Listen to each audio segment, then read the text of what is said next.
ত্রয়োদশ জাতীয় সংসদ নির্বাচনে প্রথমবার সংসদ সদস্য হয়েই মন্ত্রিসভায় জায়গা পেয়েছেন ৩২ জন নতুন মুখ। তাদের মধ্যে মন্ত্রী হিসেবে শপথ নিলেন ৯ জন, বাকি ২২ জন প্রতিমন্ত্রী। নতুন সরকারের প্রধানমন্ত্রী তারেক রহমানও প্রথমবারের মতো মন্ত্রিসভায় এসেছেন। তিনি প্রধানমন্ত্রীর পাশাপাশি প্রতিরক্ষা মন্ত্রীর দায়িত্ব পালন করবেন। প্রথমবার এমপি হয়ে পূর্ণমন্ত্রী ৯ জন। ফেনী ৩ আসন দাগনভূঞা ও ছাগলনাইয়া থেকে নির্বাচিত আব্দুল আওয়াল মিন্টু পেয়েছেন পরিবেশ, বন ও জলবায়ু পরিবর্তন মন্ত্রণালয়ের দায়িত্ব।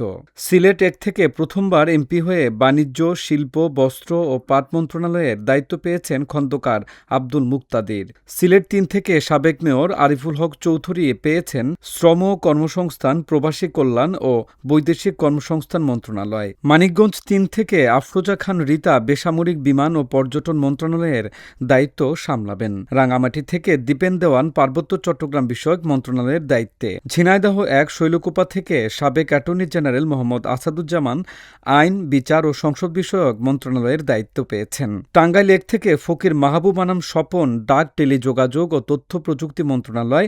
ঢাকা ১০ থেকে শেখ রবিউল আলম সড়ক পরিবহন ও সেতু মন্ত্রণালয়, রেলপথ মন্ত্রণালয় এবং নৌপরিবহন মন্ত্রণালয়ের দায়িত্ব পেয়েছেন। প্রথমবার এমপি হয়েই প্রতিমন্ত্রী ২২ জন। যশোর ৩ থেকে এমপি হয়ে অনিন্দ্য ইসলাম অমিত বিদ্যুৎ, জ্বালানি ও খনিজ সম্পদ মন্ত্রণালয়ের দায়িত্ব পেয়েছেন। কিশোরগঞ্জ ৬ থেকে মোহাম্মদ শরীফুল আলম বাণিজ্য মন্ত্রণালয়, শিল্প মন্ত্রণালয় এবং বস্ত্র ও পাট মন্ত্রণালয়। ফরিদপুর ২ নাগরকান্দা সালতা থেকে শামা ওবায়দ ইসলাম পররাষ্ট্র মন্ত্রণালয়ের প্রতিমন্ত্রীর দায়িত্ব পেয়েছেন। টাঙ্গাইল ৫ থেকে সুলতান সালাউদ্দিন টুকু কৃষি মন্ত্রণালয়, মৎস্য ও প্রাণী সম্পদ মন্ত্রণালয় এবং খাদ্য মন্ত্রণালয় দায়িত্ব সামলাবেন। নেত্রকোনা ১ থেকে ব্যারিস্টার কায়সার কামাল ভূমি মন্ত্রণালয়ের দায়িত্বে থাকবেন। পঞ্চগড় ২ থেকে নির্বাচিত ফরহাদ হোসেন আজাদ পানি সম্পদ মন্ত্রণালয়ের প্রতিমন্ত্রীর দায়িত্ব পালন করবেন। চট্টগ্রাম ৫ থেকে মীর মোহাম্মদ হেলাল উদ্দিন পার্বত্য চট্টগ্রাম বিষয়ক মন্ত্রণালয়ের প্রতিমন্ত্রীর দায়িত্বে থাকবেন। ঢাকা ৯ থেকে হাবিবুর রশিদ সড়ক পরিবহন ও সেতু মন্ত্রণালয়, রেলপথ মন্ত্রণালয় এবং নৌপরিবহন মন্ত্রণালয়। বরিশাল ৫ থেকে রাজীব আহসান সড়ক পরিবহন ও সেতু মন্ত্রণালয়, রেলপথ মন্ত্রণালয় এবং নৌপরিবহন মন্ত্রণালয়। জয়পুরহাট ২ থেকে মোহাম্মদ আব্দুল বারী জনপ্রশাসন মন্ত্রণালয়ের প্রতিমন্ত্রীর দায়িত্বে থাকবেন।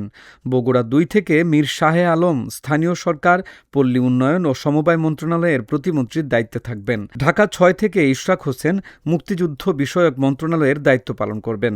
নাটোর ১ লালপুর বাগাতিপাড়া থেকে ফারজানা শারমিন মহিলা ও শিশু বিষয়ক মন্ত্রণালয় এবং সমাজকল্যাণ মন্ত্রণালয়ের দায়িত্ব পালন করবেন। বাগেরহাট ৩ থেকে শেখ ফরিদুল ইসলাম পরিবেশ, বন ও জলবায়ু পরিবর্তন মন্ত্রণালয়ের দায়িত্ব পালন করবেন।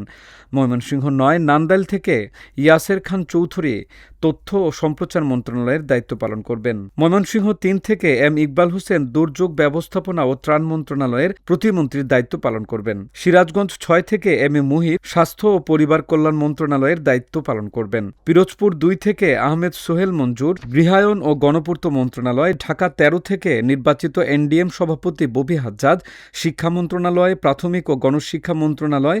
আলী নেওয়াজ মাহমুদ খৈয়াম সংস্কৃতি বিষয়ক মন্ত্রণালয়ের প্রতিমন্ত্রীর দায়িত্ব পেয়েছেন। গণসংহতি আন্দোলনের প্রধান সমন্বয়ক মোহাম্মদ জুনায়েদ আব্দুর রহিম সাকি অর্থাৎ জোনায়েদ সাকি ব্রাহ্মণবাড়িয়া ৬ থেকে প্রথমবার এমপি হয়ে অর্থ মন্ত্রণালয় এবং পরিকল্পনা মন্ত্রণালয়ের প্রতিমন্ত্রীর দায়িত্ব পেয়েছেন। প্রথমবার সংসদ নির্বাচনে জিতেই মন্ত্রিসভায় স্থান পেয়েছেন গণ অধিকার পরিষদের সভাপতি নুরুল হক নূর। তিনি পটুয়াখালী ৩ গলাচিপা আসন থেকে নির্বাচিত হয়ে শ্রম ও কর্মসংস্থান এবং প্রবাসী কল্যাণ ও বৈদেশিক কর্মসংস্থান মন্ত্রণালয়ের প্রতিমন্ত্রীর দায়িত্ব পেয়েছেন।